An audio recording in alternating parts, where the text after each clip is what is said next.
Hi, you're listening to She Shield, your one-stop pod for all topics personal safety. I'm your host, Sofia, and my goal is to help educate women and men on concealed carry, martial arts, and all topics self-defense. This episode is sponsored by Big Tech's Ordnance, your soon-to-be favorite retailer for all of your firearms needs. BTO believes in only selling high-quality gear for responsibly armed citizens, as well as providing pre- and post-sale support. BTO values firearms training and supports firearms instructors nationwide. They even pay for their own staff to train with high-level instructors to ensure that when you as the consumer reach out, you are taken care of. Today we have Andrew Henry of Henry Holsters. I'm so excited for this episode. There are so many unique aspects and even just our pre-show chat that I've never had in a She Shield episode to this day. So Andrew, thank you so much for coming on the podcast. I would love for you to introduce yourself to the listeners. Thank you for having me on. I am also a Big Tech's customer. Wonderful. And that's where I buy all my optics and lights and various other things. And those guys do a phenomenal job. Ike and Chris and the crew are fantastic. But I think Maddie is actually the real reason that company runs. So yes, that's so props true. where props are due. Absolutely. So a quick run through my background. I am Henry Holsters is a CNC manufacturing shop in Bloomington, Spencer, Indiana. Bloomington is the Big Ten college town that everybody knows. Spencer is a small town next to it. And I've been making holsters since 2008, 2009. Started doing them completely one-off, custom, all by hand. And now we have a number of CNC machines. We have industrial laser and sewing and fulfillment services. And we make a much larger volume of holsters than I ever thought we'd be able to deliver. And we work with a lot of other brands. We're an OEM, so we design custom products. We do private labeling. We do third-party fulfillment in some cases. And it's really rewarding. It's a challenging, creative field. I get to design a lot of new things, do a lot of prototyping, test things in the field, and get feedback from a lot of very high-level users who have high-performance standards and a lot of time on gear and understand what they really want things to do. And that has been what drives our product development for a long time, is not trying to find the thing we can sell the most of to the most people, but to focus on a small slice of a narrow corner of the holster market and really go after high-performance professional end users. I grew up as a musician. I'm a violinist and a violist, and I got my college degrees in classical music performance on viola and a degree in violin making. So I'm a trained luthier, and my first employee in the holster shop was one of my classmates who's also a degreed violin maker. So for a little while, I think we actually may still have this copy on our website somewhere. We were the only holster company staffed entirely by trained and degreed violin makers, which is super geeky. That's awesome. But it certainly gave me a thorough background in a lot of very detail-oriented handwork. And when I started making holsters, there were big companies, Blade Tech, Blackhawk, CompTech, DeSantis, Galco, all those companies were around. The big fish in the kydex space that I remember being aware of at the time was, of course, Raven Concealment, back when their holster website was still the Malabar Front, before it even became RCS Gear. And the first exposure I had to holsters was a friend of mine brought a holster. He had a hybrid holster, brought it to my shop. I was doing woodworking, guitar building at the time after college, and he asked me to modify his holster. And we did some quick changes, some little sanding and reshaping and trimming. This was back in the days when things like a combat cut to allow you to actually get a full firing grip on the gun, that was a paid optional upgrade. In a lot of these companies, like you would pay extra for an optic cut. You would pay extra for a mid-height sweat guard. You would pay extra. There was this very a la carte for all these things that have now become so standard that everybody makes them. They're just assumed to be built in. Choices of sweat guard height is like, do you want ketchup packets? Yes. Of course, it should be free. Everybody has this. This is not any significant difficulty to make. It shouldn't cost extra. There are still a few holster makers who do charge extra for optic cuts and certain other features, but that really has fallen by the wayside as the industry has expanded. But at the time, kydex holsters were normally, on a 12 to 20 week lead time. You would order a thing, pay for it, and then months later, it would show up, and you would hope that it fit the way you wanted, carried the way you wanted, was concealable with your clothing, your body type. And around the same time I started to get into holster making, I started to get into firearms training a little more. And in your episode with Paul Sharp, but also with the legendary lawman Chuck Haggard, talking about the context of self-defense and gear that we carry as a much broader question than just how fast are your one reload one drills or how fast can you shoot El Presidente. My first exposure to firearms training was actually in force on force, which I didn't realize at the time how unusual it was to go, do 4 or 5 force on force classes before I did much live fire square range training. But that was a huge eye opener for me.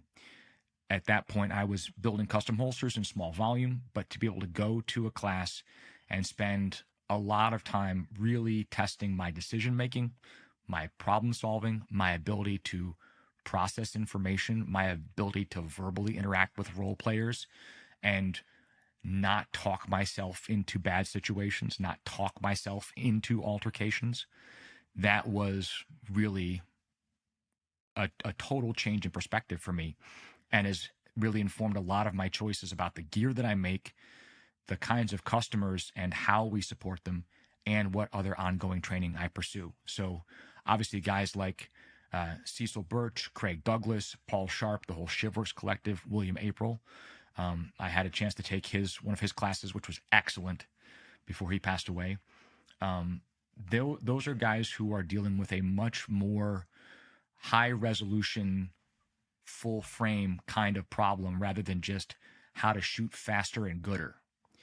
And realizing the way that a lot of people approach the gear that companies like our company makes, when they're looking really for a hardware solution to a software problem, there's this constant tension as a gear manufacturer who also trains that I don't want to present the things that I make as a solution to a problem that someone has, if the solution really needs to be, you need to go train more. You need to get time on the mat. You need to get time on the range.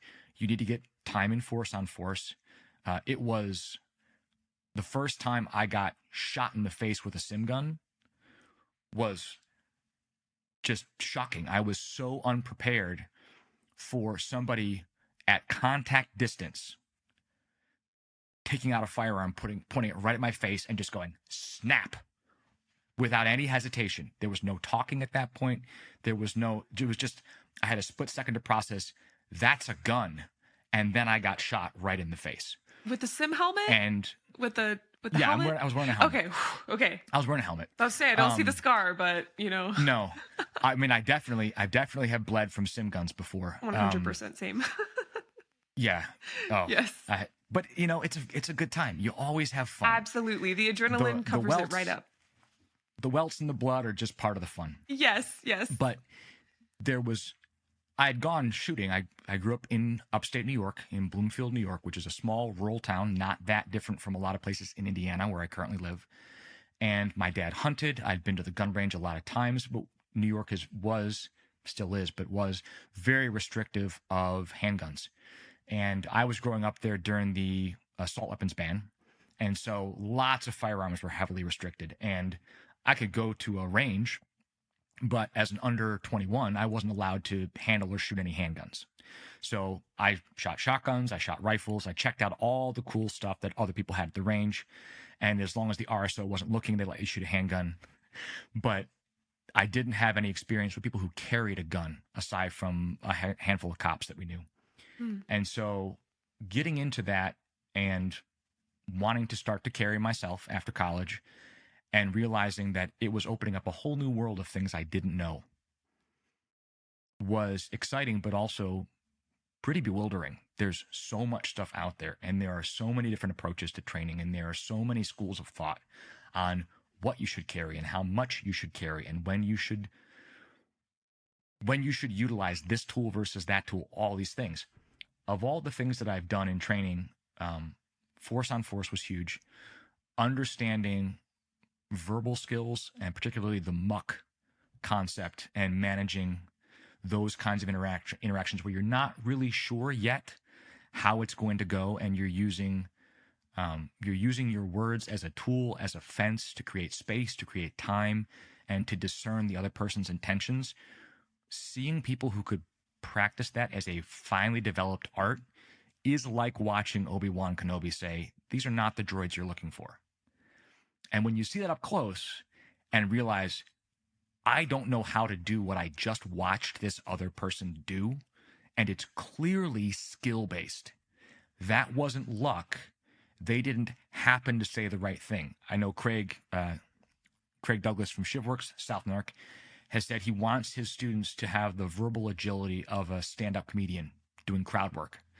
And when you watch somebody who's a stand-up comic and somebody starts heckling them, and they can just take that flow in stride, and without skipping a beat, they can either snap back at the person and put them in their place, or they can deflect it and make a new friend. They have all these different tools. Yes. It's like watching a Jedi. Yes. Yeah. And recognizing that is far more likely than any piece of hardware that I carry to be a useful skill my entire life.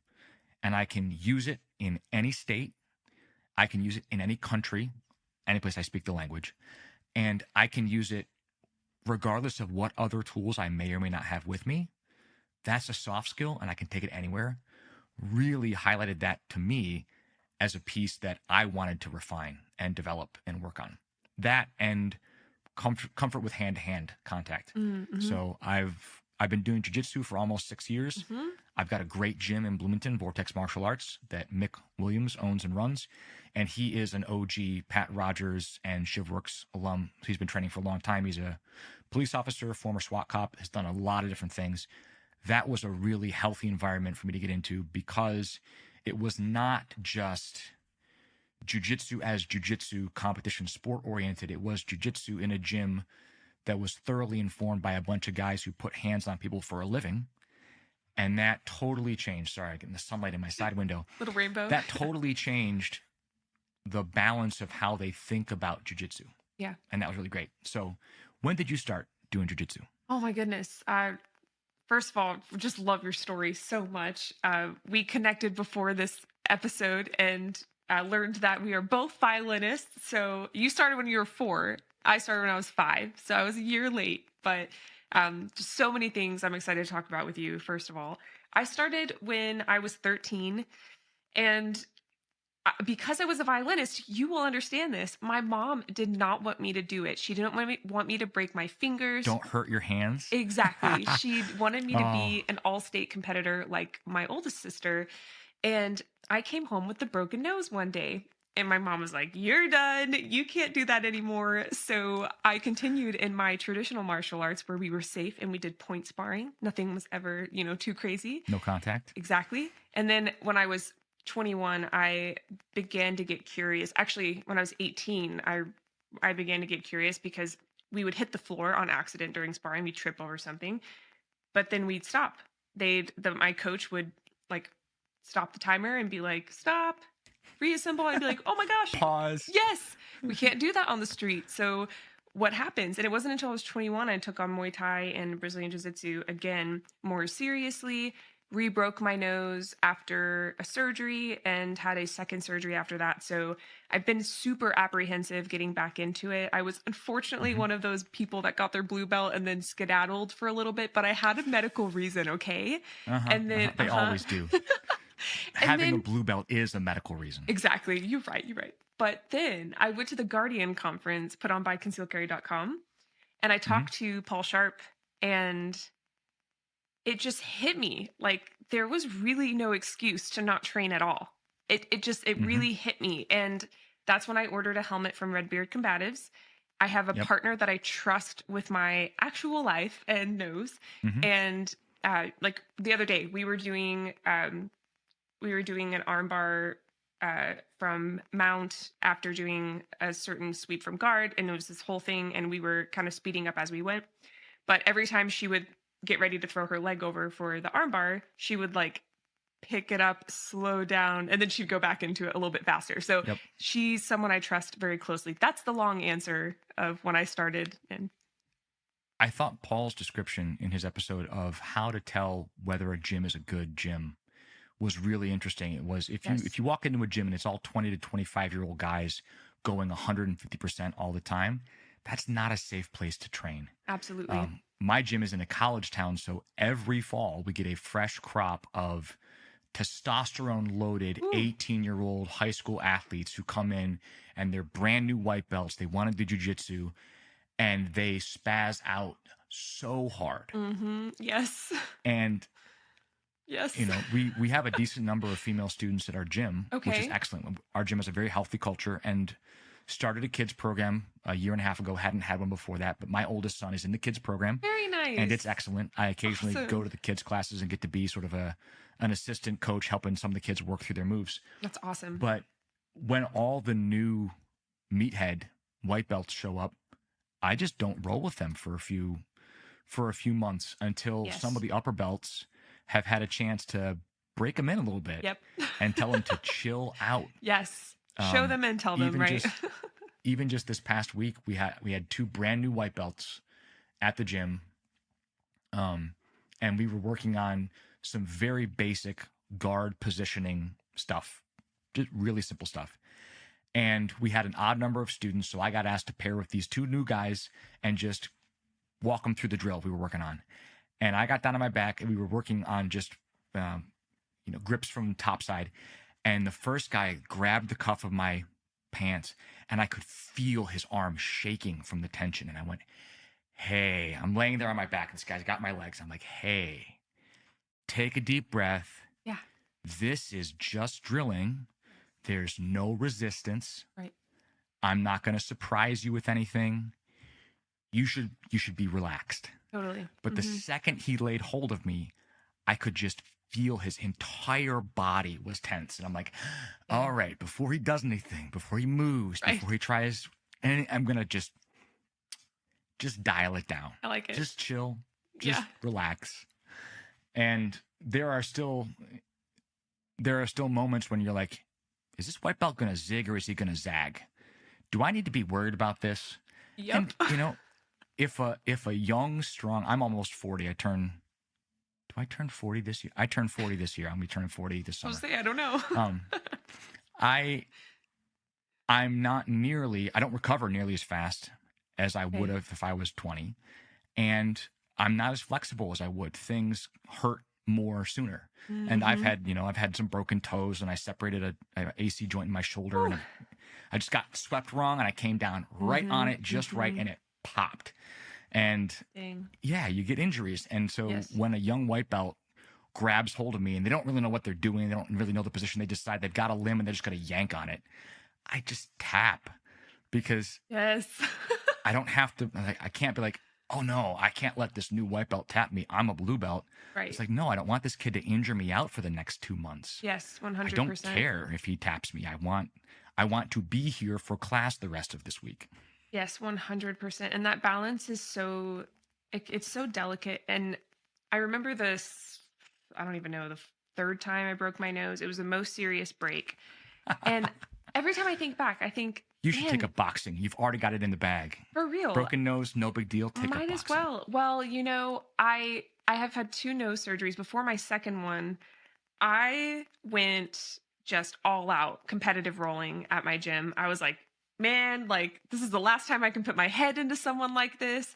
And because of that, I hit it a lot. And by the time I showed up to my surgery, my surgeon post-surgery, he ended up having me in there an hour longer than he planned. So I was under anesthesia for 4.5 hours or maybe 5.5. I can't remember. My mom was worried. And he said, I was out. Yeah, exactly. He was like, man, there was a lot of inflammation. What could that be from? Your break was a while back. And I was like, no idea, man. Like, it's crazy. So anyway, all that to say, yes, I did take advantage of that. But the guy that broke it the worst, like out of the 4 or 5 breaks I've had, my coach, when I was training Muay Thai, he wanted to like work in a wrestling component because a lot of the guys there were trying to become professional wrestlers. And when I got down on the ground, I was so like wrapped up in Jiu-Jitsu, and my coach wanted us to apply striking to the ground. He had this very interesting approach to it. I appreciated it because it was more real world, and I was like, this is what I need, right? But this dude like elbowed me while we were on the ground, and it just clean elbow across my face. And I remember like the snap, I remember the pain, and I was like, oh man, I think you just broke my nose. And he was like, so do you need a break? And I was like, yeah, kind of. But it was also an I'm ego done for move of this me. round. Exactly. Yes. And then funny story, I don't know if I've told this on the podcast yet, but we were in this really crappy warehouse and I went to the women's bathroom, which I was like the only woman that trained there out of like maybe three. Okay. But that particular class, not many women went to. And you can see why. I go to the bathroom, right? And I'm holding my nose and I grab some paper towels for the blood. And I like accidentally, I was like leaning on the bathroom stall or something. And I like lean a little heavier than normal. And all the stalls fall over like dominoes. I felt like it was the worst series of events. Like broke my nose. My partner was like, "So do you need to stop?" And I was like, "Yes." So like that was weird. My coach was like, "Where are you going? We're still training." And I was like, "I just need a minute." I walked to the bathroom. I knock over the stalls. I was like, "I'm leaving." So it was a very weird day, but anyway, yes, white belts, they're scrappy, and while it may be street applicable, it's not worth it to injure yourself and not be able to go Yeah. back. I love that you're talking about that. I don't think that's been a huge topic. Well, this, coming from a classical music background, which had a very strong hierarchical, teacher student Mhm. relationship built into it. Mhm. Um, the same way, although this would be a topic all its own, um, the music world has had historically a lot of problems with teacher student abuse Mm. and unequal power in those relationships, leading to really horrible outcomes for students. A lot of martial arts gyms have the exact same problem. Mhm. And one of the ways that you can tell whether you're in a good gym is whether or not you feel free to say no to any role you want. Mhm. Anybody you don't want to roll with, you don't have to roll with. If there's any pressure on you to roll with somebody you don't want to roll with, that's bad. Now, certainly, sometimes, not all roles are equally comfortable. Right. We've got some guys who are way bigger than me, and they're never my first choice for a role because I know it's just going to be a rough 5-minute round. Right. And it's not because they're being mean, it's just Right. because they're Right. a lot bigger than me, and that's just extra work. Right. But certainly if I declined to roll with somebody and then felt pressured that I had to roll with them anyway, Mm. and this is especially the case, more so the case for female students, you should feel free to say no to any role with anybody you want, including any coach, including the coach of the school. You should feel free to decline any role at any time. And if you can't, or you don't feel you can participate in that gym without letting other people decide your roles for you, Mm. then that's a problem. Absolutely. So that Yeah. is a whole can of worms, a whole separate topic. Right. But my experience in classical music growing up, I had a really eye-opening experience as a sophomore in high school that led to me leaving the teacher I'd been with for 10 years at that Oh. point, because I went away for the summer, had a chance to study with the co-concert master of the Philadelphia Orchestra, Mm. which Philadelphia Symphony, which at that time, top 5 in the world, phenomenal orchestra. And it would have been like shooting at the same range with the same NRA certified instructor for years and years and years, and then going and taking ECQC and going, oh my gosh, I've missed a huge portion of that. I've not understood the scope of this problem at all. And I came back home to Rochester from that summer and tried to talk to my teacher about like this incredibly eye-opening experience that I'd had. And he kicked me out of his studio immediately. He cursed me out in front of my dad. I was a 14-year-old kid, 14 or 15-year-old kid. He absolutely ripped my head off. Oh my and goodness. then kicked me out of his studio. And Yeah. and it was clearly all about his ego. Mm-hmm. Because what I was telling him was, I just had my horizons blown wide open. Like the Yeah. whole world has just expanded to me. And there are a whole bunch of things I need to be doing now that I hadn't known about before. Yeah. And all he was hearing was, I don't think you're a good teacher. I just found a better teacher, and I don't think you're a good teacher anymore. And he had a very, very strong sense of self, a very strong ego. A lot of basically students either stayed with him on good terms all the way through high school till they went away to college or conservatory, or just like I did, and I'd seen this happen to other students before me, they got to a certain point, push came to shove, he blew up and kicked them out. And I'd seen that happen to a number of students, and I didn't really understand it as a kid. You don't understand that kind of dynamic. But any hint that he was not going to be the teacher that got me all the way through to Juilliard was such a threat to his ego that you were done. The minute you raised the question of, hey, do you think I should transition to another teacher for my last 2 years or 3 years of high school to prep for conservatory? Like, he was a good teacher, but he was not a professional performing musician at that time. And like, we have the RPO, the Rochester Philharmonic. There's a bunch of great violinists there that are world class. Like, should I step up to studying with one of them in prep for college? To ask that question was to be done. Oh my And goodness. there are a lot of self-defense schools and streams of training and thought that are a lot that way, where like, if you're in the orthodoxy, you're good. If you question the orthodoxy, you're gone. And what I've really enjoyed in classes like Craig's is we'll test it. Yeah. You have an idea? You have a question? Why would I prefer this underhook to that other possible thing? Well, Absolutely.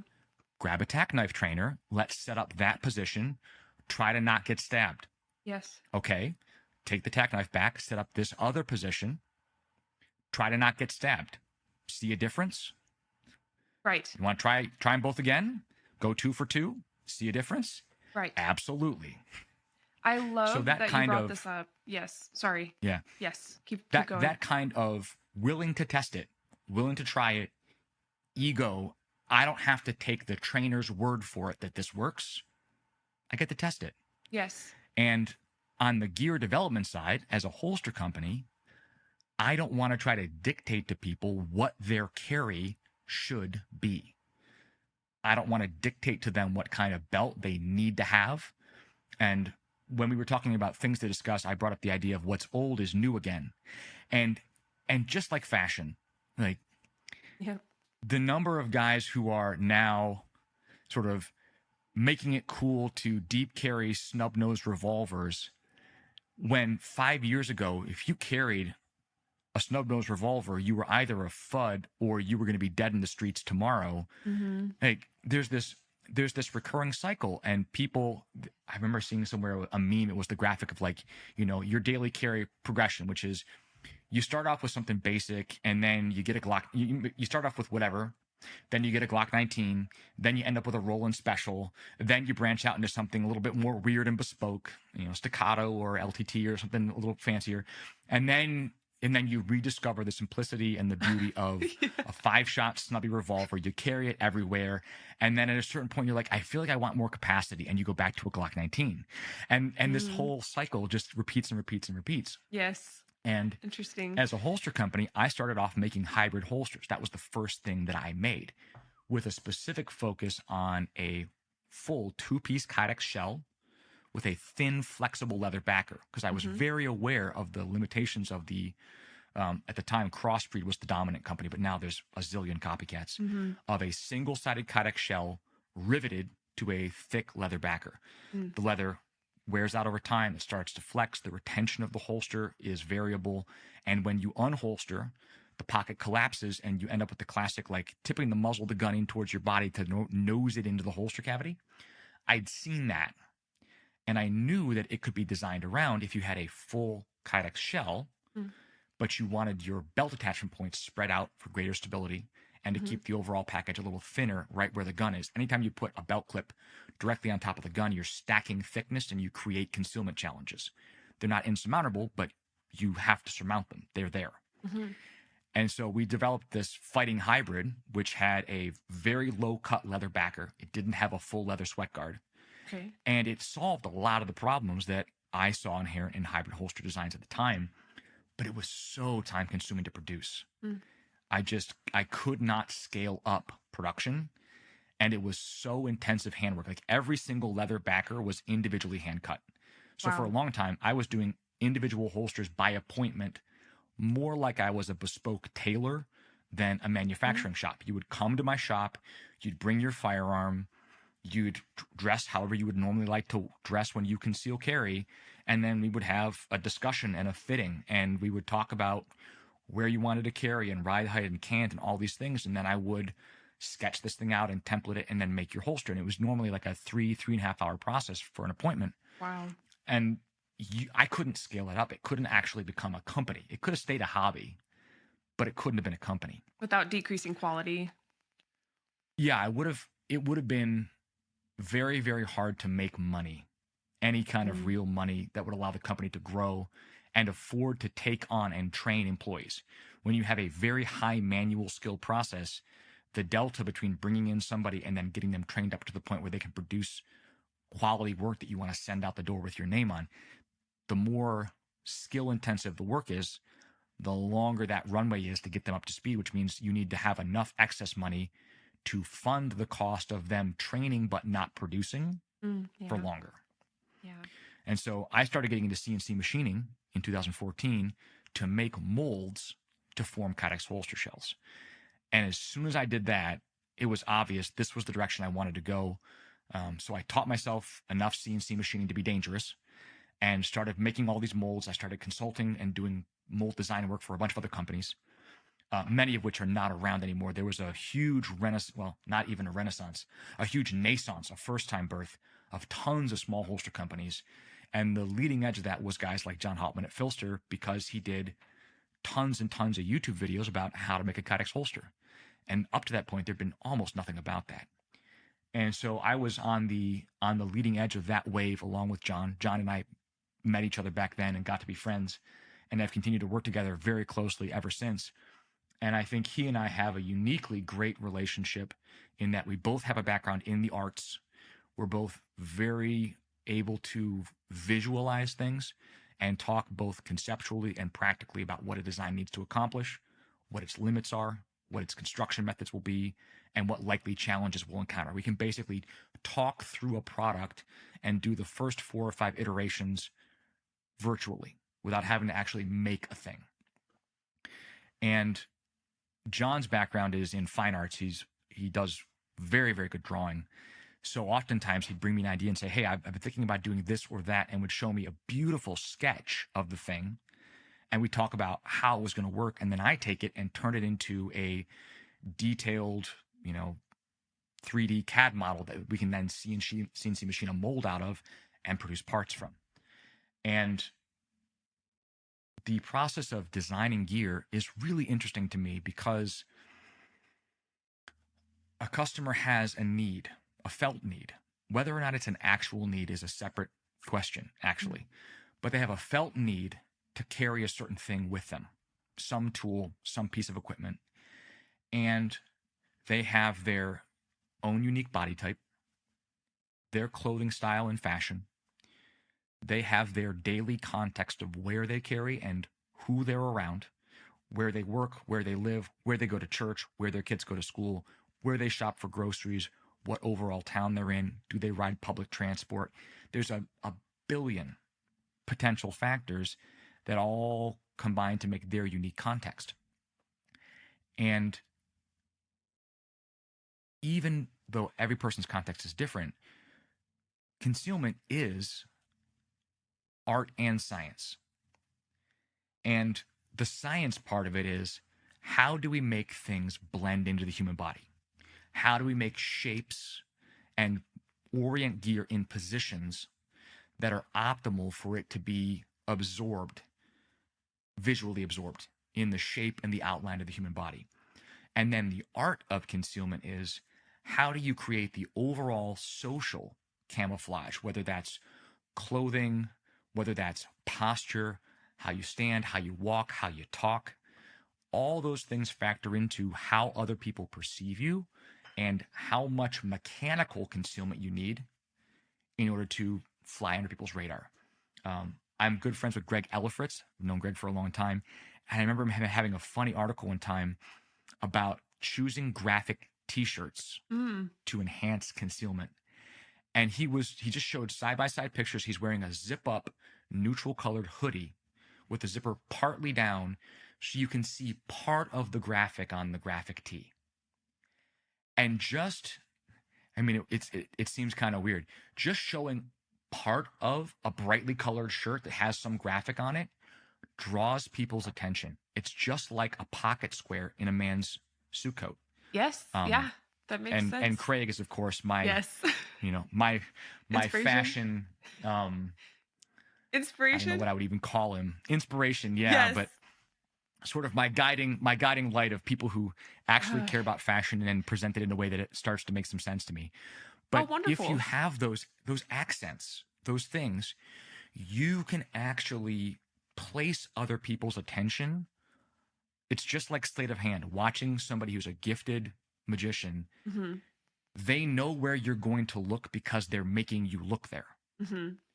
They're not guessing where you're going to look and hoping you don't see the trick. They know that if they do this, you're going to look at this. And all those little things, even I like really bright colors. I'm dressed in pretty neutral work shirt today, but I normally like really bright colors. Orange is my favorite color. I drive a bright orange car. My favorite hoodie is bright orange. I have an orange watch. I like brightly colored stuff. And for a long time, part of my concealment journey was figuring out my own clothing style. What I want to wear, what I like to wear, what's comfortable and practical for me. I relate to that. And when I discovered that I could actually pull off Hawaiian shirts, and not like anything, there are certain kinds I can't. Anything that's got parrots on it, I don't do. Like Hawaiian shirts, I don't do. Yeah. But shirts that are very loud and brightly patterned. Yeah. I had it first, Boogaloo Boys. You can't take the cool shirts. But realizing that gave me, in a weird way, a totally different degree of social permission in terms of how I talked to people. Yeah. It was like discovering a Jedi mind trick. It was discovering a class hack for a whole bunch of social interactions. If you are at the checkout line anywhere and you're wearing a really, really brightly like neon colored Casio, like early 90s G-Shock style watch, people will be like, oh man, I love that watch. I used to have one like that. And just the permission to interact with people. Yeah. It allows me to practice my verbal skills all the time because that's a perishable skill. And it also puts people in a good mood. Being able to put the people around you who you've never met before at ease and in a good mood is a self-defense skill for your entire life. And it has nothing to do with any of the gear I sell. I might be carrying gear or not. And my daily carry, generally, I put on my gun when I put on my pants. I carry a P365 XL. I carry a clinch pick. I have a flashlight in my pocket. I've got palm pepper spray in my back pocket. I carry my cell phone, chapstick, and a little utility folding knife, usually a Spyderco. Nothing crazy. And then a pen. I always have a pen. Nice. Because I'm always thinking of things and having to write them down on whatever available surface I can find. Right. Child's arm, arm of the couch, doesn't really matter. Nice. But even if I didn't have all those things, those verbal skills and that ability to strike up a friendly conversation with people is really useful to me. Yeah. And gives me a lot more social confidence to not feel like, oh, I'm afraid to talk to anybody right now. I don't want to feel. COVID was really hard on people for this. Yes. This sense of by standing any closer to anybody or talking to anybody, I'm invading their space and they don't want me to do that. That's really psychologically hard to deal with. But the most dangerous and most capable people that I know are the ones who are most comfortable going someplace without all the tools. Because for them, it's not really Like, I have to check these 5 boxes. If I don't have A, B, C, D, and E, I'm as good as dead. I'm helpless without my tools. Like, no, the people who are confident and competent and dangerous, the tools are just tools. The gun is not its own self-actualized solution to problems. It's just a tool. Right. And if you have to go somewhere where you can't take it with you for any variety of reasons, if that totally changes your mindset, like, I'm helpless now, and you have this sort of deer in the headlights, like, I can't defend myself now because I don't have my gun, that's a whole separate issue that has nothing to do with gear. Are you ready to step up your shooting game? Introducing Walkers Incorporated, the pioneers in ear protection for shooting, hunting, and commercial applications. For over 25 years, Walkers has been revolutionizing the industry, ensuring your hearing safety and enhancing your shooting experience. Anytime I'm on the range, indoor or outdoor, I use Walkers ear protection to have crystal clear communication with my fellow shooters. I currently use the Silencer 2.0s and the Razor Slims for my range adventures. Not only does Walkers protect your hearing, but they also protect you. Being able to communicate with others on the range is vital to personal safety. You shouldn't have to sacrifice your safety when the ultimate goal is for overall better self-protection. With Walkers, you'll experience unparalleled comfort, unmatched innovation, and the industry standard in shooting ear protection. Never settle for anything less when it comes to your safety and enjoyment on the range. You can save on Walker's ear protection and support the podcast by using code SHESHIELD. That's SHESHIELD at checkout. Agreed. You just pulled a memory from my archives in my brain. Okay. Did not think this, I have to tell you this. So Okay. I seriously could listen to you talk for hours. So I'm so excited to check out your podcast, which we need to plug, by the way. But anyway, so in Spain, I studied there for a semester to finish my Spanish minor. And because I wanted to just be fully immersed into Spanish, I thought if I could just Was speak the food Spanish. amazing? So hold on. There's another core memory right there. Right. You brought it back. So I'm not going to lie to you. I paid for my entire trip through teaching. And don't get me wrong, my parents were so supportive, but I really wanted to pay for it myself. I was like, I need to do this. If I can't do this, I can't adult, you know? So I paid for my entire trip. So that wasn't a lot of money that I got from doing biology supplemental instruction at my college. So I actually ate quinoa cakes, which is like rice cakes, and turkey for like 2 meals a day. And then I would maybe eat out, but I was always so nervous. You heard the food in Spain was great. I heard it was amazing. And my dad actually came and visited with me and took me out to dinner one night. And I was like, oh my God, this is so good. It really was good. We went to a very fancy restaurant that served fish, and those meals meant so much more to me because I like really tried to scale while I was there. But oh man, I wish I could be like, yeah, I had a great meal every single day. Anyway, I remember being with this group of friends, and this is when I'm trying to think of the timeline. I had not yet owned my own firearm. I had just been doing Muay Thai, Jiu-Jitsu. I felt like a lean, mean machine because I had been going through fight camp. I had walked 30 minutes just to school and 30 minutes back in Spain. I got like super lean around this time, and I felt like I could. Quinoa cakes will do that to you. Right? Seriously, when I think about what I was eating, yeah, I'm not surprised I lost so much weight, but it was out of necessity, so it doesn't feel as good now. But anyway, so back then though, I was with this group of girls, and we all talked about like what we did back home, what our hobbies were. So they, like I'm sure when you meet someone that's not in this space, they're like, wow, you're a badass. Like I should mess with you. Or like you're a loony. Like, yes, one of the two. You sound like a paranoid maniac. Yes. So some of them did think that, but mostly they were like, we need to bring Sofia when we go out. Like we need her with us. And I remember feeling like, damn, I wish I hadn't said anything. And also I'm honored, So we were out one night walking to a bar where we had like a meet and greet event with all the other students, but we had to walk because all of us, we wanted to save money. We wanted to live the Spanish life. Everybody walks. But this guy followed us for so many blocks.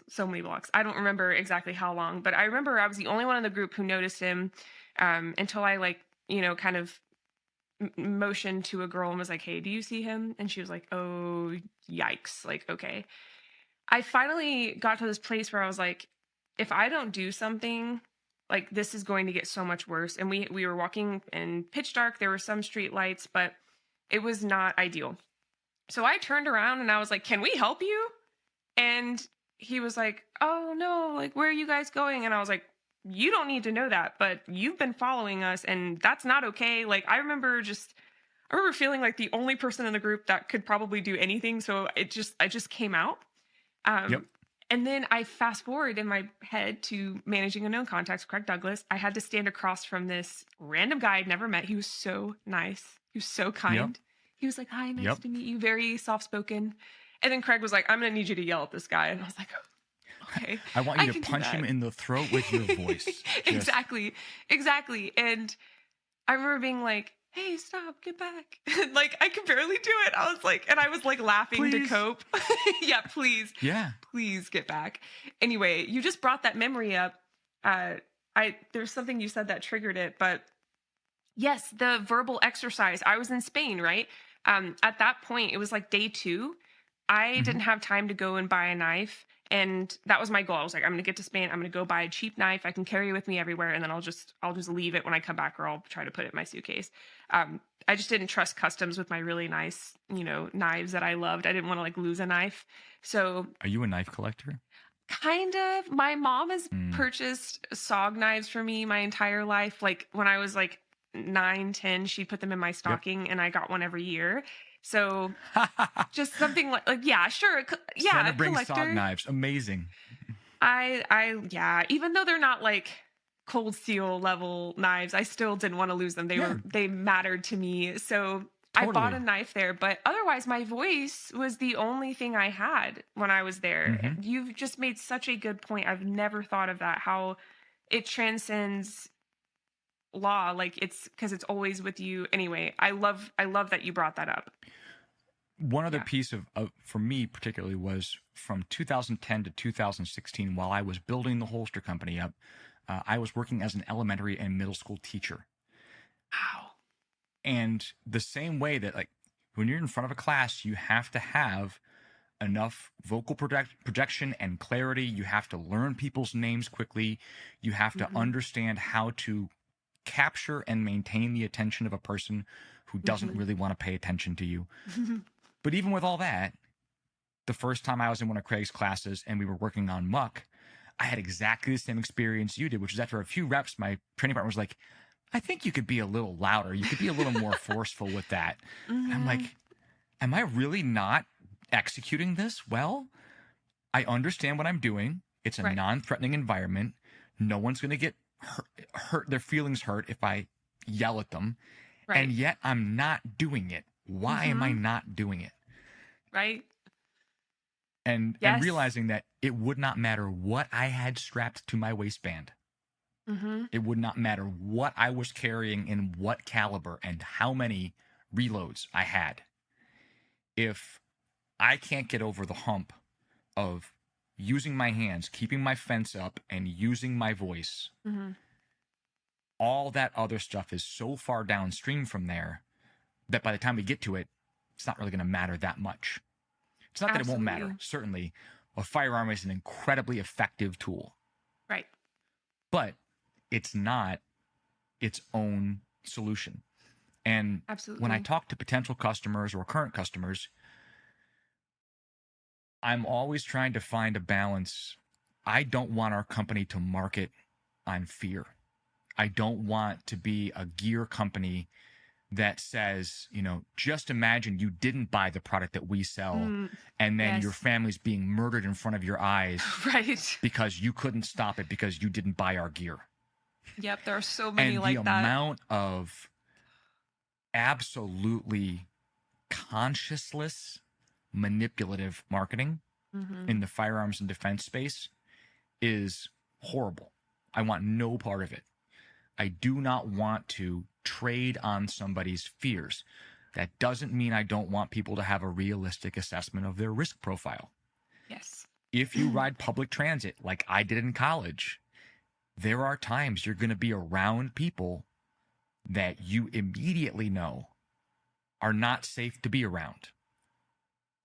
But if you don't, like the three stupid rule, the classic, don't go stupid places and do stupid things with stupid people. Right. Well, yeah, I think it was, I'm trying to think, I think it might have been William April when I was in his class. He said, you know, what good happens after 1 a.m.? Yes, Literally yeah. nothing. Like nothing. If you're Right. out and about on the town after 1 a.m., nothing good is happening. If you're there intentionally, you shouldn't be. And if you're there unintentionally, other things have gone wrong for you to end up out and about at 1 a.m. And so Yes. I know and have known many customers and many people in the defense and firearm space over the years who take the I have to be armed at all times. And if at any point I'm compelled to be unarmed, I am intensely preoccupied by that fact, and I can't enjoy or fully participate in anything else. Because that absence of this tool that I have to have, the lack of talisman in my waistband, is I can't overcome it. It's the single thing that just dominates my thoughts the entire time I'm at my child's music recital at a school in some other town. Like they won all state, they go to this competition. I can't carry a firearm there, and I miss the entire performance because all I'm thinking is, what if somebody stands up in this room with an AK and I don't have my Glock? And it's like, you are missing your entire life. I don't want to stoke people's fears and encourage them to be paranoid. At the same time, there's so much crap gear out there. Yes. There's so much badly designed, badly thought out, badly made stuff that will simply break or not perform if you actually have to use it. I think it was Chuck who said, you know, what if I gave you a gun and said, this is loaded, you can carry this to protect yourself. And then when you finally need to pull it out, it's an Acme flag gun and it goes bang and a little flag unfurls. If you think you have a capability and it's not actual, when you realize that, that is so sobering. Like, have you ever heard the term a dead man's gun? Yes. So-and-so, like, I found out I was carrying a dead man's gun. Like, or like, everyone's like, you know, I just found out today that I've been carrying with an empty chamber for the past week and didn't realize it. I think that's a thing that happens to almost everybody at some point when they start carrying a gun. 100%. They don't have really robust routines for handling that firearm. Like, my firearm gets cleaned on a certain schedule, and it almost never gets unloaded.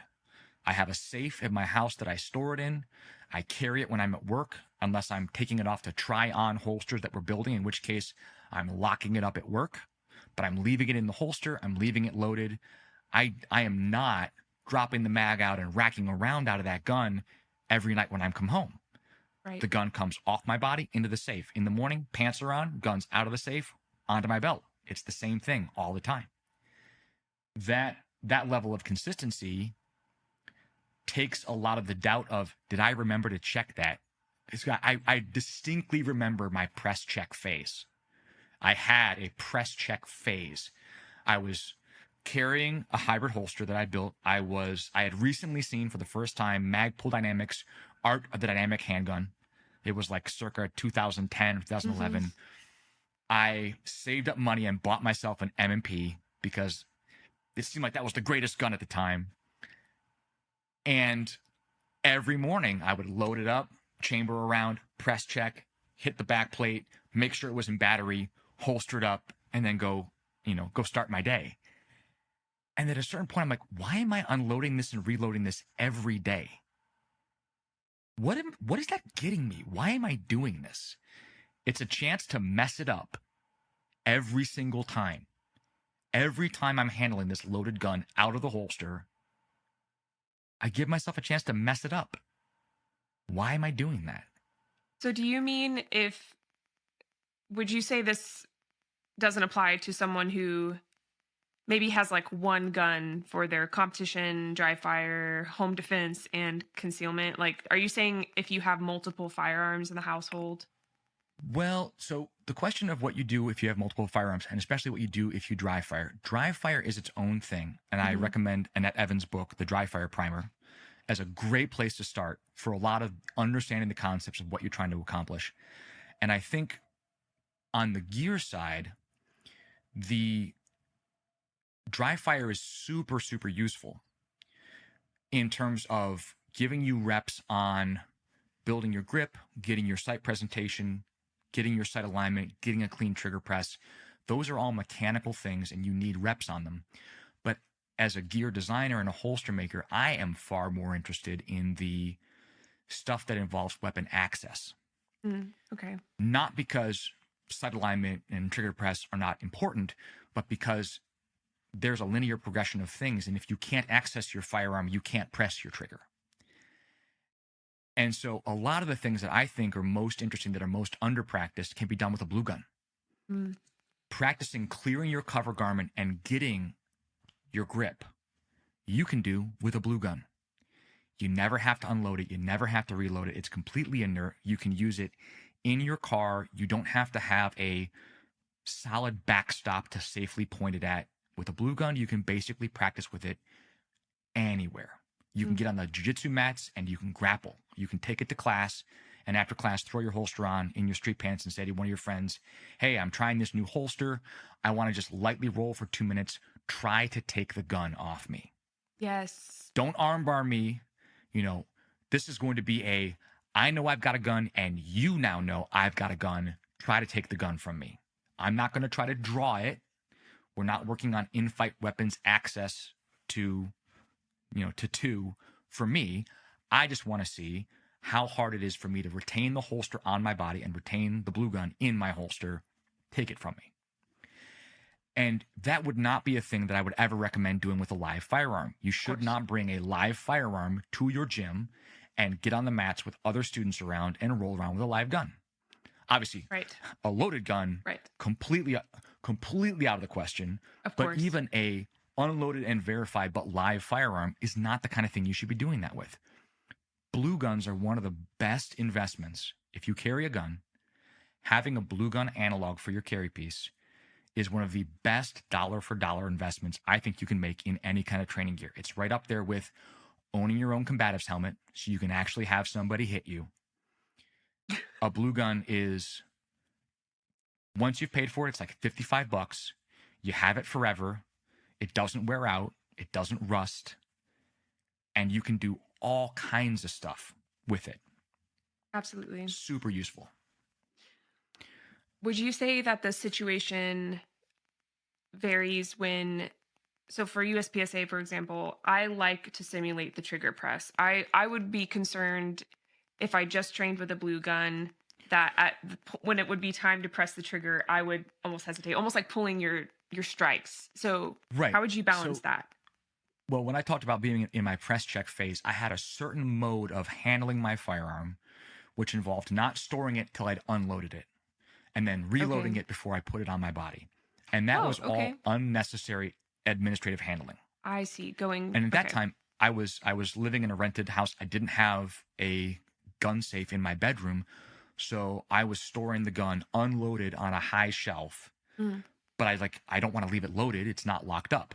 And that was its whole own thing. Like, I've got 5 kids. If you have firearms in the house, they should be locked up. You should work with a method that allows you to access them reliably and quickly, but they should either be on your person or locked up. And so when I come home, my gun stays on until I get in my pajamas, and then it immediately gets locked up in a quick access safe that I can get to and get my firearm out quickly. But even there in the safe, the loaded firearm is still in a holster. I have to pop the safe open, get the thing out, draw it out of the holster, then it's in my hands. But working the trigger is a whole skill. And I would never say to somebody, you don't need any trigger press dry fire. You can use a blue gun for everything. Although even though your initial draw and presentation and getting your finger on the trigger, you can do that with a blue gun. There are a lot of products like the Dry Fire Mag that's a spring-loaded resetting thing so you can make the trigger reset. Because one of the big gripes about dry fire is, well, yeah, I have to like rack the slide every time and it's annoying. Well, yeah, if you want to simulate a string of fire, Hmm. and it's important to you to feel the actual trigger press break on every one of the shots in that string of fire, then yeah, doing that with an unloaded gun is a challenge because it doesn't cycle. It doesn't do that. Right. But um, even at live fire training classes on the range, where I've seen students make the most gains in terms of speeding up their draw to good first hit is not right at the trigger press. It's getting all the garment clearing and weapon access stuff figured out. People give away tons of time there. And you can practice all that Right. with a blue gun for free, Yes. totally safely. So it's not one or the other, but if the idea is I always have to dry fire with a live gun and the dry fire isn't useful unless I get trigger presses, Mm. that's kind of I think a misconception Absolutely. in the Hmm. personal practice space. Yeah, absolutely. Yeah, and I just wanted to see, I wanted to kind of add some more variables and see what you thought of that. Recently, I had a conversation with a certain influencer at SHOT Show, and she is a big proponent of the sticky holsters, which, by the way, I did not know that sock holster was like a almost borderline offensive term for like sticky holsters. So the kind We of just call them gun buckets. makes sense. No, totally. And I'm generally not a proponent, let me be clear. Yep. But when we were talking, I kept calling it a sock holster. And I told this to a particular person that I mentioned to you before this episode, Yep. another female influencer. And she was like, "Oh my God, you called it that when you were talking to her?" And I was like, "Yes. Why? What's wrong? Are they not interchangeable?" And she was like, she was laughing so hard. So I got Emotional damage taken. for real. I didn't even realize I was doing it. I'm not like condescending like that. I could never just work that into a conversation. And actually, I told this woman, I said, she kind of just assumed I didn't agree with her. She kind of said it herself, and I didn't, I didn't say anything, but I did tell her. I Didn't was disagree. like, "What?" You didn't disagree. She's like, I assume you're not on the same page with me. You're like, I'm not arguing. I'm not going to disagree with that. Exactly. Yes. And I told her at the end of our conversation, I was like, "You know what? You just gave me a great idea. Something that I have found is missing in the industry is the bridge between concealment technique and weapons-based entanglement, especially in the women's realm. Like Annette Evans is like the only woman that really pops into my head that talks about that, promotes it, trains it. So Mhm. I've started doing things like I took my fanny pack in from Vertex. They just came out with the everyday fanny pack. Yep. And oh my gosh, I trained with my purple belt training partner, the one I was mentioning earlier. She choked me with it. She controlled me with it. I had such a hard time getting my hand on the zipper and just even trying to pull. There was so much that I learned, and I was like, damn. And what I after this video, after I released it, I went to SHOT Show. I had this conversation with the influencer, and I was like, you know what? I'm just gonna start like having my friend attack me with different holsters on. Like I'm just gonna go for it. We're gonna work exactly what you mentioned. Try to get my Yep. gun, and then I'll work on trying to actually access it. But two different like little pieces of context. But I have a sticky holster from what sock holster from when Taser actually sent me like their setup to Bolt. get my, would you say?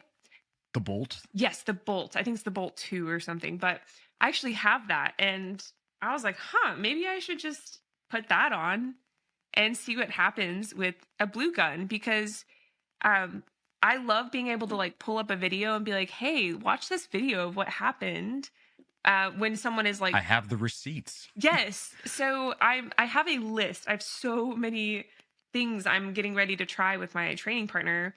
I've been trying to go twice a week, one time a week, Mhm. just train. Don't think about content. Don't think about, because I'm always thinking like I should be recording this, and I hate that. It impedes my Yeah. training. But the Mat second day, time. Mat Go time ahead. is super special to me in that it's time when I'm Yeah. not thinking about business. I'm not thinking about Yeah. taxes. I'm not thinking about hiring. I'm not thinking about Yeah. updating our website.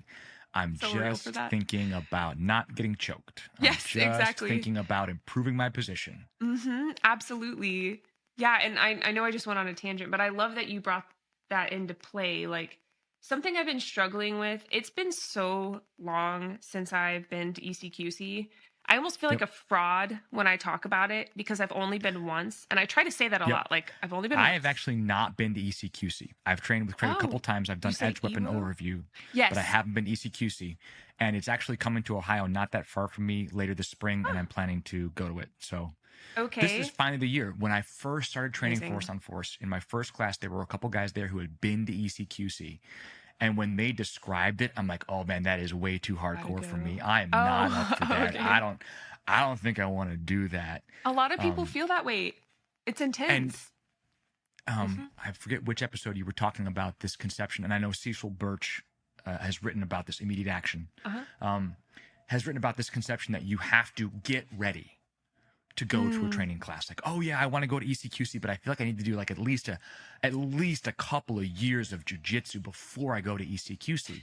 yes. And that idea that you need to do all this work on yourself before you can legitimately benefit from the training just virtually guarantees you'll never actually go do the training, Absolutely. because the motivation to actually get on the mat is way, way more when you have a training experience where you realize how inadequate your current skill set is. You go, oh wow, I did not Yes. have the tools to handle this problem. I got 100%. 10 seconds into this situation, and the entire rest of the time I felt like I was drowning. I Hmm. couldn't breathe, I couldn't think. I clearly was not ready for that. That is a perfectly legitimate and valuable training class outcome.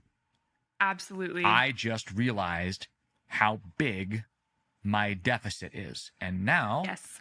I actually have some motivation to go do the incremental work to start to narrow that gap.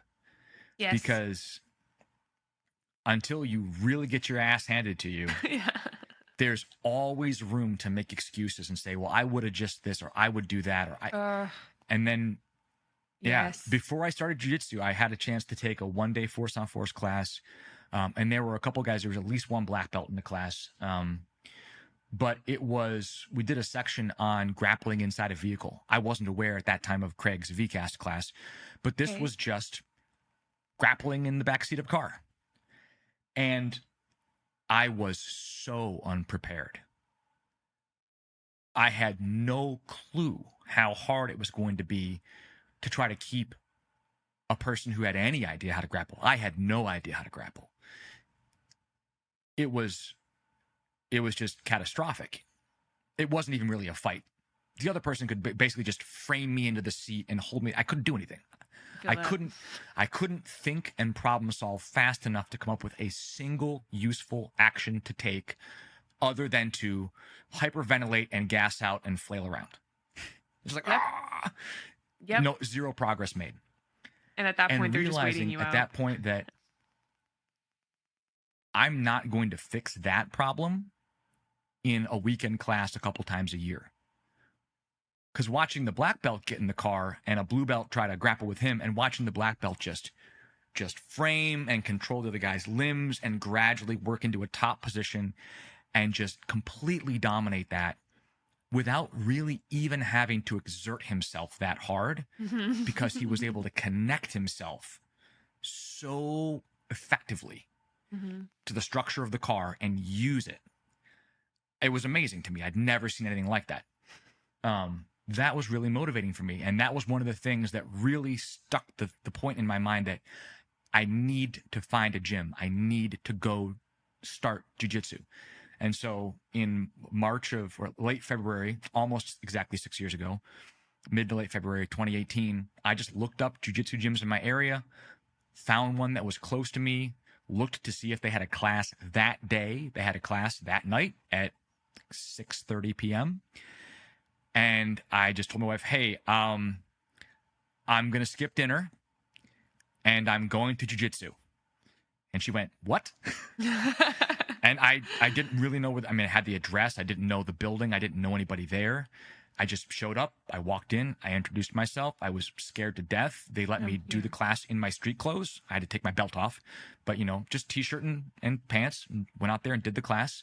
And I spent my first class mostly just working on solo drills and having one of the blue belts show me through some basic positions and introduce me to the concepts of posture and pressure and frames. And I came back home and I'd been doing a bunch of solo shrimping drills, and my shoulders were raw. Mats are, if you don't have a rash guard on, you're just in a cotton t-shirt and you're just doing bridging and shrimping drills. I came back home, my shoulders were red, and I took a photo and I sent it to a friend of mine who's a brown belt. I'm like, hey, Scott, check this out. I got on the mats tonight. He's like, great start. Give it a few months. Your shoulders will toughen up. It'll be fine, but get a rash guard. And I went, okay. You Google, what's a rash guard? I didn't even know what a rash guard was. Right. But that decision to just today find a gym, I'm going to go for it. I don't have a long-term plan for how this is going to fit into my schedule.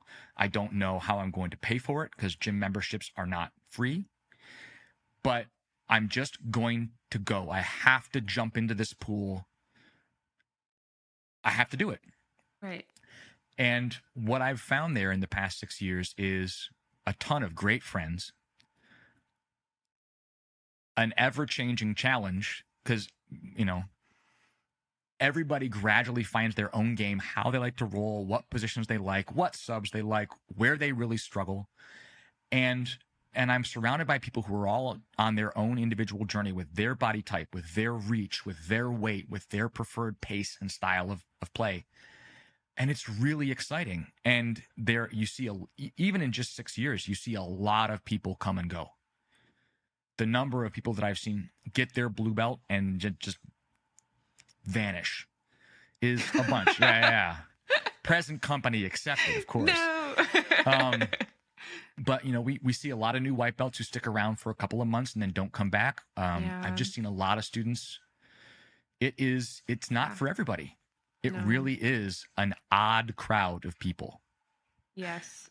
But it is a very realistic, friendly crowd of people in a lot of ways. Every gym has some people who are jerks. I think every single gym does. Absolutely. And you can figure out who those people are, and you can avoid them most of the time.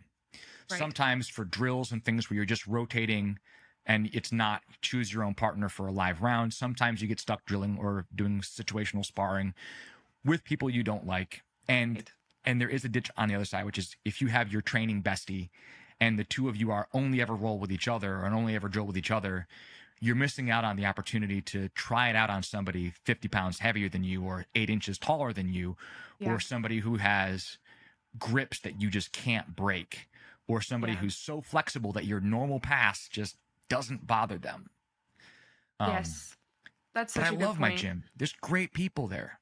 Good. And I love going, even though awesome. It's exhausting. I come back home every night after class just whipped. We have we normally have a Friday night comp class. I remember Paul Sharp talked about their comp class, and the comp class is hardcore. There really isn't. There's some brief hand fighting or takedowns for warm up, and then it's just live rounds for an hour and a half. Just go, go, go. And I come back from that completely wiped out. Yes. And always glad that I went. That's such a good description. And there's nothing quite like a jiu-jitsu family. I remember when I was pre-med, I freaking disliked, that's a nice word. My mom would be proud for not saying hated.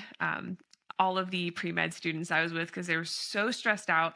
And if you did anything outside of pre-med, they would judge you so hard.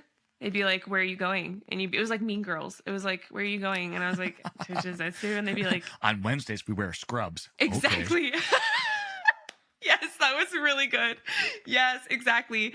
And I would go to jiu-jitsu and it was like, some dude was a father of 5. You had your guy that was engineering, and then you had your girl who was a cop, and just like someone from every walk of life, just there to do the same thing as you.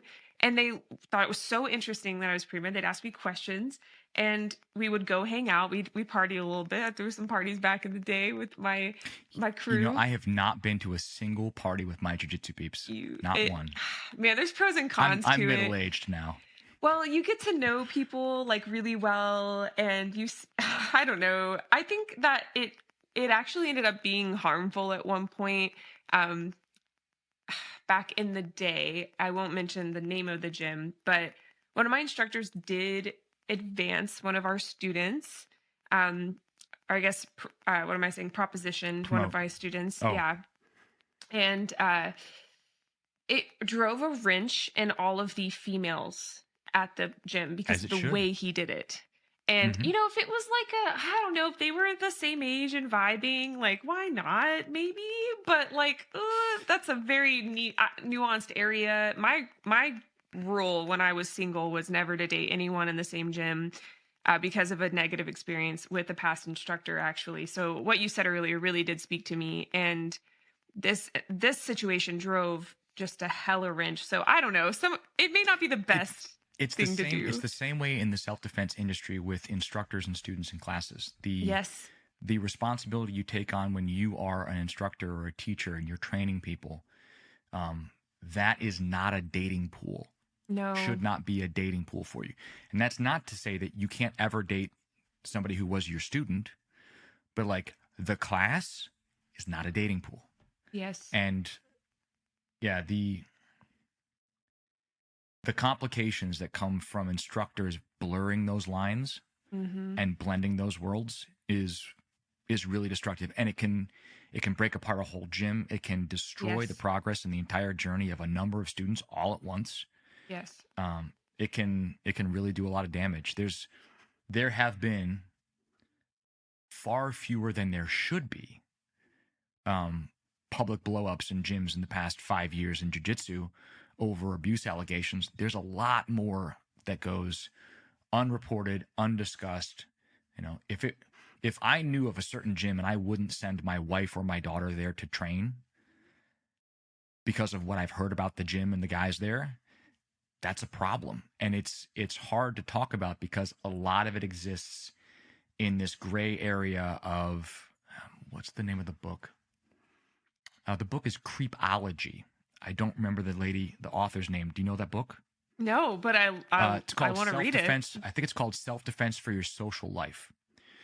Annette recommended it to me. It's really excellent, and it particularly focuses on understanding how to recognize and articulate what is wrong with predatory and non-consensual social interactions that are in that gray area, that they don't clearly rise to the level of being criminal, but they're invasive and upsetting and inappropriate. And a lot of guys play in that space. Yes. Jiu-jitsu is a highly intimate art. You It end is. up very, very closely in contact with a lot of people's bodies in ways you would not anywhere else. Yeah. For me, actually, the big hurdle for jiu-jitsu was I was diagnosed with pretty severe OCD when I was in high school. I had to be on medication and therapy and a bunch of stuff. And for me, my main issue was contamination. Like certain textures and things that I would touch would bother me for days. The first time that I had somebody put me in knee-on belly and then bend over to me to cross-collar choke me, while he was cross-collar choking me, his sweat was dripping into my open mouth. Been there, I finished up that round on the mat, and I'm like, all right, I'm not good with that, right, but I'm also not dead. right. And if I can get through that, where I'm drowning and he's kneeling on me and I can't get out and he's sweating in my mouth. Yep. And I can come back from that and get back on the mat and be okay. I'm going to be okay. Yep. Man, But exposure still, therapy. you know, there have been times when things on the mat grossed me out more than others. Everybody has met Stinky Gee Guy at our gym. That was William. And you just go, I don't want to touch this person. Yeah. But at a certain point, I remember one of the female students at our gym complaining about this guy. And I said, you know what? I'm going to make a point. anytime this guy shows up, I'm going to make sure I get at least one round with him, maybe two, because that's going to be 2 less rounds that any of the female students in my gym have to go with this gross dude. That's really He was nice of gross, you. and he was increasingly inappropriate, and he's no longer at our gym. Yeah, those But dudes, man. yeah, there's Few people pop up in my head. Just, yeah, absolutely. the difference between a good training partner and, ooh, that felt like a bad touch, Mm-hmm. is often hard to really concretely articulate. But like, you know, that person got to this weird position in the past and then stayed there too long. Yes. What's up with that? Yes. Those kind of things. I think probably every gym, I know I've seen it happen, but I think in every gym that has a decent number of female students, there's an informal communication network about who is and is not safe to roll with. And that's not just like so-and-so is creepy. You can get creepy guys in the gym, and you will. But even just like, hey, this person is really strong and moves too fast and tends to muscle submissions, or this person, you know, people just, the word gets around about who you can reliably train with, because everybody wants to keep playing in the game. The goal is to get on the mats and stay on the mats. The goal is not to get injured out every year. And some people are more injury prone, are less coordinated. Their physiology is just more prone to get hurt. But if you have somebody that you know is likely to injure you, I have certain people that I have known in my 6 years where I'm like, I rolled with that person one time and I'm like, nope, If that person tries to flag me down for a round, I'm just incredibly oblivious. I don't understand why I didn't see you waving your hands and calling my name. I'm sorry. I didn't see you. I just happened to find somebody else 10 rounds in a row. My bad. Yep. It's a mystery. It's a mystery. Yes, absolutely. Yeah. So the picture of the guy that holds positions long, I remember hearing about this guy that all the girls were told to avoid because they felt like his intentions for rolling with women was not to make women better and like to give them an opportunity to learn. It was like to hold them. And I remember being like, what? Like, that's a thing? What's going on? Oh, that's totally a thing. It's and even in totally a Craig's thing. classes, like when you're the bad guy in a muck Evo, you want to be a good training partner, which means you need to have there be enough salt to actually verbally jar the other person. Yeah. At the same time, like, I want to be a nice person. And I don't want to make my female training partner have a really negative experience in this Evo. I don't want to say something, because you could easily think of things to say that would be incredibly transgressive and upsetting. Yes. It's not hard to think of those things. And you can easily say to yourself, well, if I were a bad guy, what would I say to wig this person out and decrease her ability to think and make good decisions and defend herself? Yes. And you don't want to just be like, hey, give me your money or else. Yep. Because then they're not getting any value out of the training. You don't want to roll with that person and be like, okay, I'm going to go 20% on this person because, you know, like Fezzik, I want you to feel you're doing well. No, that false sense of confidence isn't actually helpful, doesn't make them safer. At the same time, I've talked to Annette about this a number of times because she's a petite purple belt. And when she goes up against bigger, stronger guys, like, she's like, yeah, I can get to mount, and they can literally just deadlift me off. They can just press me bodily up in the air and just drop me off to the side. If you get nothing but that, it's also demoralizing and hard to improve and hard to make progress and just is frustrating. So that art of how to be a good training partner, I think, is undertaught. I would love to see more content. I'd love to see more content about how to be an excellent training partner. Yeah, because absolutely. Yeah. I've seen some gnarly things happen in videos from Craig's classes. I've seen some gnarly things happen. The kinds of impromptu aggressive dialogue that students come up with in the muck portion of the class is often really interesting because you can watch a sentence makes somebody else's gears grind so hard that they can't process the drilled skill that they were literally just practicing. You say the right thing to them and they short circuit. Yep. Even if just for a couple of seconds, you say something to them and they go, and you can see them buffering while they go, should I stab him for that? Right. Or should I keep talking? Yes. And that's really interesting how that works. Yes. So have you ever met, and I've told this story only one other time on the podcast, but I like to resurface certain stories that are just worth it because especially with different guest speakers, have you ever met like a Krav Maga guy? Yes. Guy. You know what I'm talking about. And hear me out.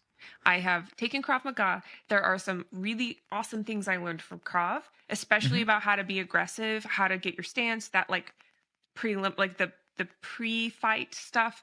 I learned that in Krav, like my first time ever. So not all Krav is bad.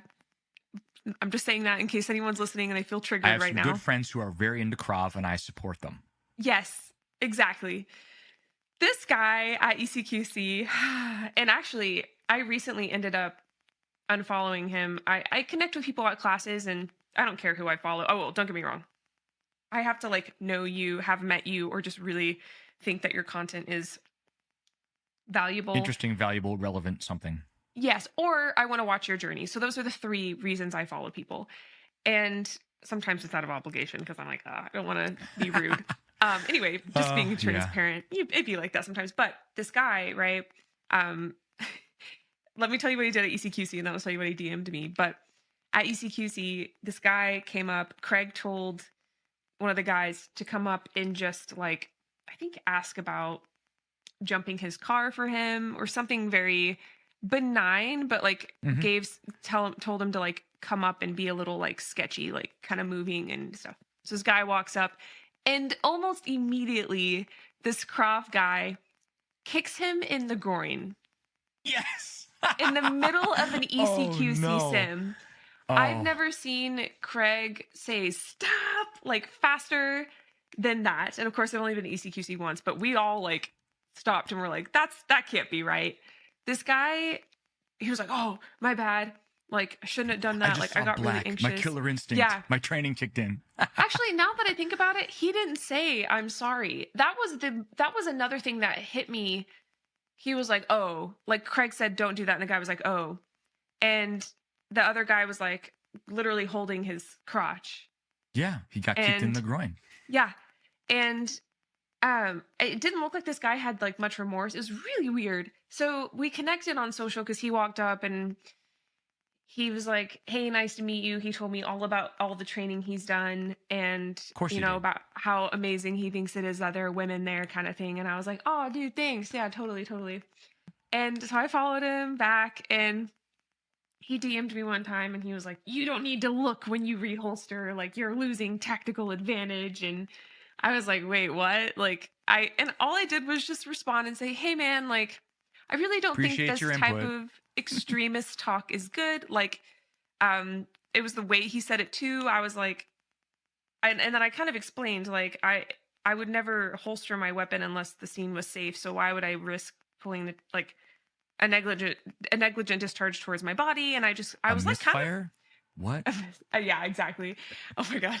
And I started explaining this, just having a conversation. I didn't even come off as defensive, or so I thought. It's bias, obviously. But he wrote back just like the most, like, it's your gunfight. If you want to get hurt, then it's on you kind of thing. And I was like, okay, bye. I like unfollowed him because at that point, it wasn't a conversation. But yes, there are people that just do crazy things during training. That guy, he did not do his sim. He had to sit out. He was hurt the rest of the time. That guy took that from him. Yeah. Interesting when that happens. I had a negative experience in a force on force class where I made a mistake and could have seriously injured a role player. And that took me out of the training circuit for almost a year because it was just, oh man, it was emotionally and mentally very difficult for me. And what had happened was I basically ended up slamming a guy's arm and leg in a car door. in a scenario when Oh, I was not trying to hit him with the door.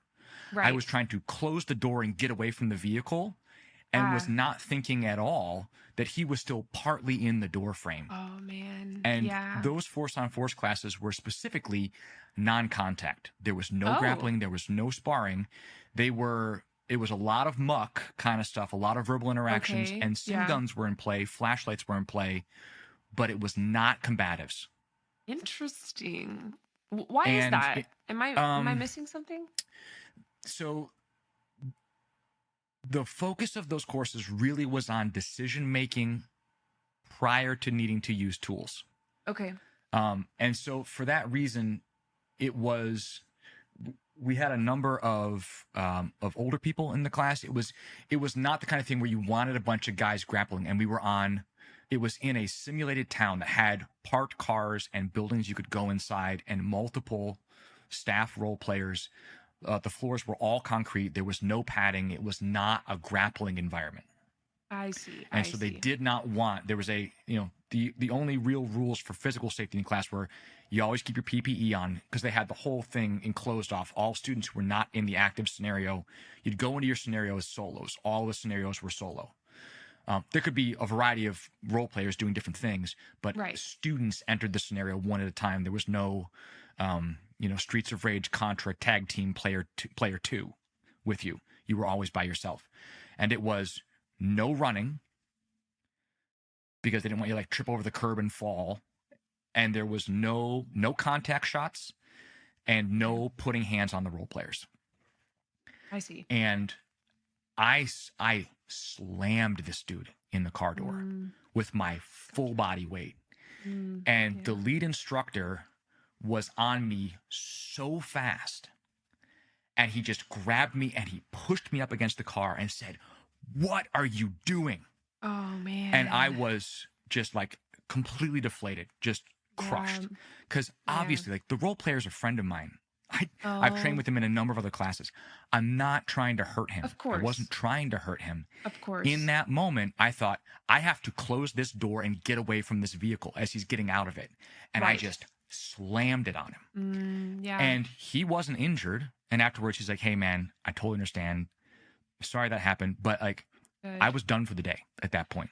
Yeah. And the Yeah. entire drive home, I'm just like in my car on the interstate driving home going like, should I even be doing this anymore? Like, Right. if I totally lost my frame of reference and my perspective at that moment, and I happened to not injure this person, but if he'd had his hand on the door frame, Ooh.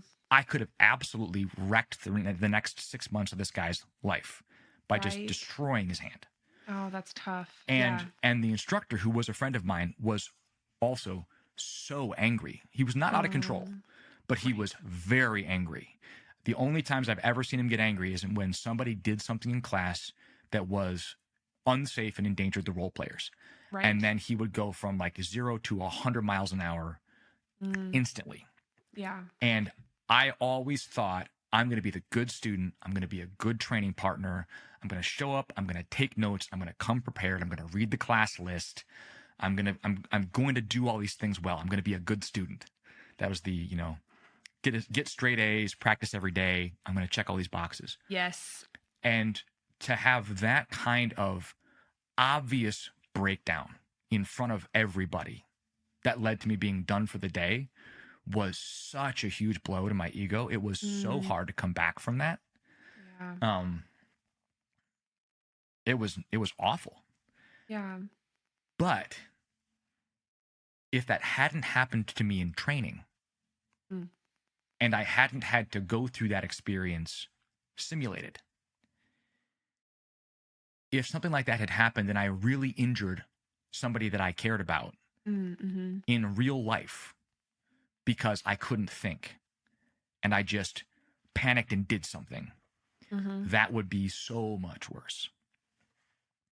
So, Absolutely. yeah, Thank you for you're sharing gonna that, by the have way. you're gonna see Seriously. people in class do things that you don't like and don't feel safe around, and Yes. you can be the person that does that, and you can be the person that does that despite your best intentions. I've seen Absolutely. people in classes and on the mats who I think that person's looking for an excuse to hurt somebody. I don't want to drill with them. 100%. Yes. The And difference here is that you actually felt remorse. Like you didn't intend to. It sounds like you no, apologized. I felt horrible. I Oh, was yeah. super apologetic. I can imagine. But I was also I was shocked at Of myself. course. And Yeah. I was incredibly embarrassed Yeah. to be the person who forces the instructors to end the scenario because you did something really unsafe. Like, you don't want to be the person in a live fire class who gets yelled off the line because yes. of unsafe gun handling. Yes. You don't want to be the 100%. person that does a thing that endangers, or worse, injures or kills another student, Yes. obviously. But Yes. that risk is always there. Even when you're just rolling Absolutely. at jiu-jitsu, if you do something stupid, you can permanently injure somebody. Absolutely. You can be the reason why Bill's knee is never the same again. Yes, 100%. In the sim training, my helmet was turning to the side, and I had told Craig, I actually emailed him before ECQC, and I said, I don't know if I can do this course because of my nose. And he was like, don't worry, we're not going to do any combatives unless we have a helmet on. And during one of the sims, my helmet started turning, and it was literally pushing my nose in the direction that it was broken, in the same freaking direction. And I started to panic, and I couldn't tap because my hands were pinned. Actually, my hand was on the gun. That's why my hands were pinned. The guy had it like stacked. And I was yelling in my helmet. I was squirming, obviously, because I was trying to like get out. I finally just stopped moving, like kind of went limp. But the dude pulled the gun, and I had my finger in the trigger guard, which was my bad. But I had my finger in the trigger guard. I'm trying to find something. And when he ripped it out, he like turned the gun, and I jammed my finger so bad I went home with like a swollen finger. I remember calling my fiance or boyfriend at the time because he just got his like EMT license. I was like, is it broken? But I was also trying to act, really cool. And I was like, good job, dude. Like, other hand high five. Because I was so just like, and he shot me a few times too, literally insult to injury or injury to insult. So grabbed the gun, injury to backed injury. off, shot. I was like, yeah, I know. Like, I'm done. Like, you made your point.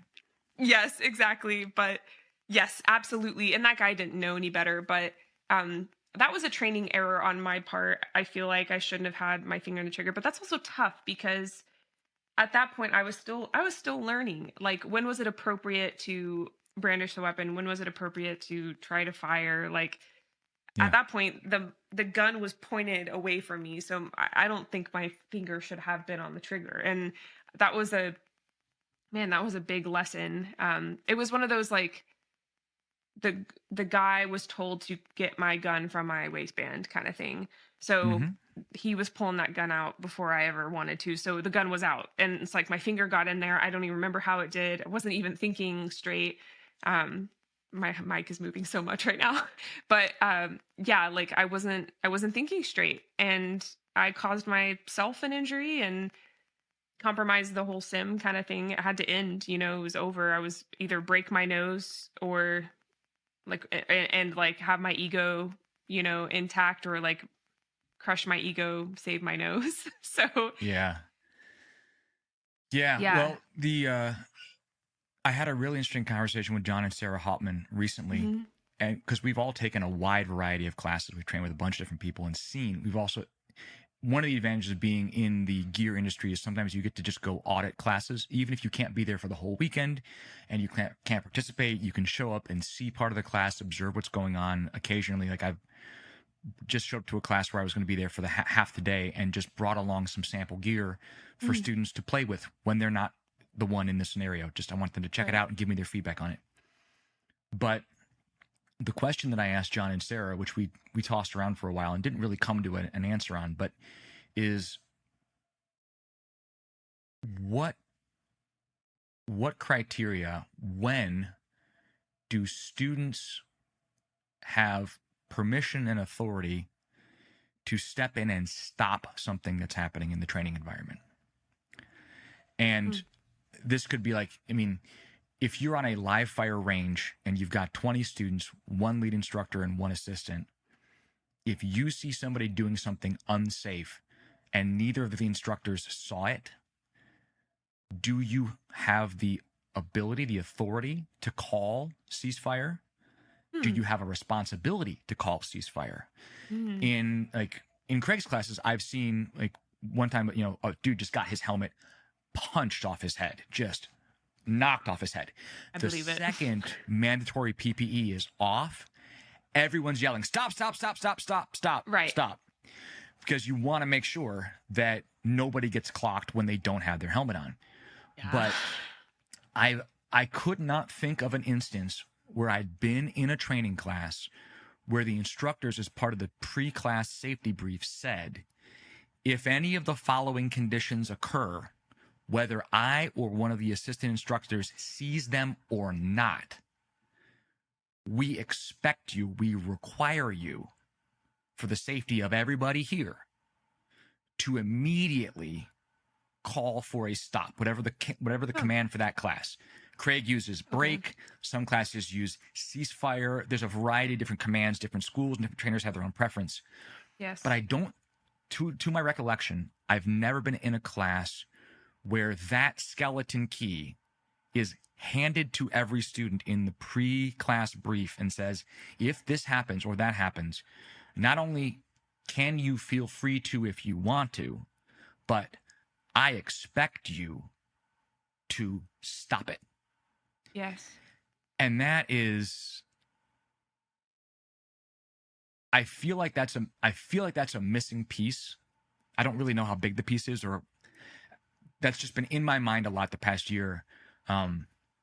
Because you're responsible for your own safety, but when you participate in a class, you're responsible for everybody else's safety in a real way too. And when you carry a firearm out in public, you are responsible for how that tool impacts the safety of everybody else around you, which is why no go on gun buckets. So tying that all back to what I do for a living, which is make holsters.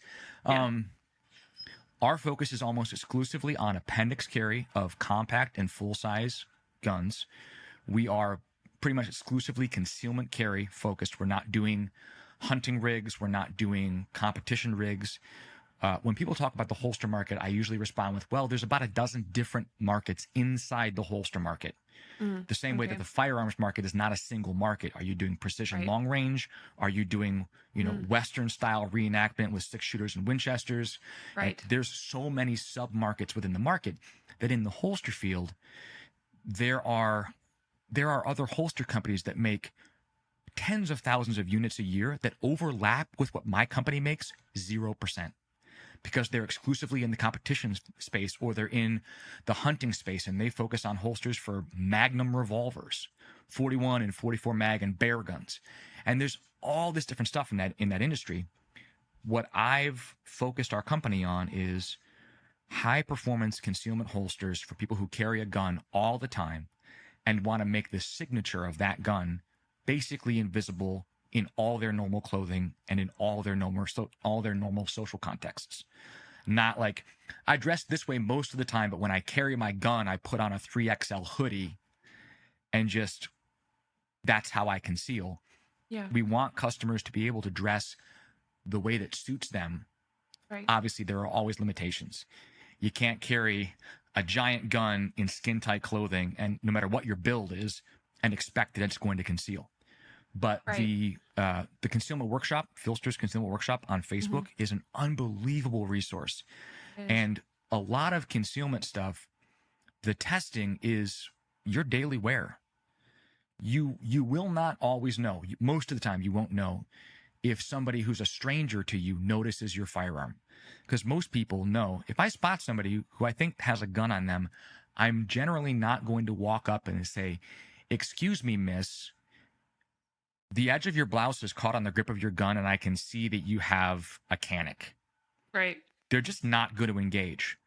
And whether or not they're happy to see you have a firearm or not, or whether they complain to the management of the store you're in or consider calling the cops on you, there's all these potential outcomes that you have no control over. And it's not that concealment is the end-all, be-all for self-defense, but if you give up concealment, you start off any potential fight at a much more substantial deficit. As Craig points out in his class, one of the things we see, what he calls the criminal assault paradigm, is you often see unequal initiative, unequal armament, and more than one person involved. So somebody initiates, you either ambush or you get ambushed. Mm-hmm. And rarely do you have knife on knife, golf club on golf club, pickleball racket on pickleball racket. People show up with unequal armament, and you have to cope with both the unequal initiative, the unequal armament, and in some cases, more than one bad guy. Right. The more information that the other party has about you, the more that they can discern about your equipment and what they can deduce from that about your likely capabilities, the more that unequal initiative can really come into play. And the timing and the position of when they choose to engage you can be very different. If you know somebody has a gun, then there's a much higher premium on approaching them and starting off by hitting them over the head with a bottle of wine from the shelf next to you, or something where you just never have to deal with it. Whereas you might just walk up to some random person and say, hey, give me your phone and your wallet. Right. I mean, I wouldn't, you wouldn't, probably, I don't know. But a bad guy who knows that the other team has significant tools at their disposal will be more likely, if they decide to proceed, they'll be more likely to proceed at a higher level of force sooner because they don't want those tools to come into play. No bad guys. They're looking, I'm trying to think, what did Craig say? Or was it William? He said they're looking for a payday, not a gunfight. Yes. Yeah, I think totally. Craig does say that. This is transactional.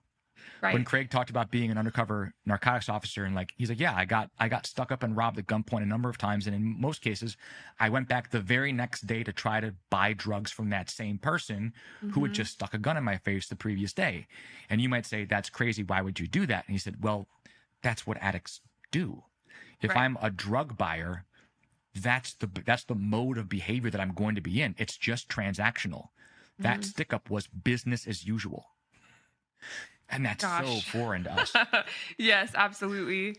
But on the concealment side, the way that John and I and Sarah define concealment is a person would have to noticeably violate social norms in terms of physical distance, contact, or gaze in order to discern that you have the firearm. If somebody is bump checking you, or they're touching you inappropriately to discern that you have a firearm, if they can't tell without doing that, the firearm is concealed. If they can't tell that you have a firearm in a passing glance, but they have to sit there and creeper stare you for 15 seconds and look to see if they can't discern without violating social norms about distance and touch and gaze, then you're generally effectively concealing your tools, whether that's a firearm, pepper spray, a flashlight, a knife, whatever else you have that you're concealing. And I really do like the something between a harsh word and a gun approach. I think pepper spray is an underutilized, underappreciated tool. Yes. And it doesn't require anything besides the pepper spray to carry it. You can tuck it into a number of different places on your clothing. You can carry it in a pocket. You have tons of options. I often when I'm going to the jiu-jitsu gym, I just clip my pepper spray into the waistband of my sweatpants. I got my flashlight, my pepper spray, my keys, and my phone. And I'm going straight to the gym. I'm training. I'm getting back in my car. I'm going home. I'm not going out to the mall. I'm not running around and doing a bunch of errands. I'm not wandering around downtown. For me, the gym is a discrete errand. I go do it. I go home. All right, everyone, thank you so much for listening to this part 1 with Andrew Henry of Henry Holsters. This episode is going so well that we decided to make it a part 1 and 2. So if you're interested in listening to part 2, hop on over to that episode now, and we're just going to read some end of show notes. Thank you so much for listening today. For exclusive video content, head over to the Patreon. You can visit She Shield on Instagram and TikTok for show updates, pictures of our guest speakers, and podcast highlights. Thank you to Sagetta Gear, the one of the official sponsors of SheShield. For concealed carry gear and duty gear, use code SheShield10 for 10% off your Sagetta gear order. All resources mentioned in part 1 will be available in the show notes, which are the notes below the title. If you like the podcast, you can help extremely by liking, subscribing, and leaving a review. And if you or anyone you know is a firearms owner experiencing a crisis, look into holdmyguns.org. They are an organization that will connect you with your local gun shop or FFL to store your firearm for you. The link to access their website is in the show notes. In the meantime, stay safe, stay vigilant, and we'll see you in part 2.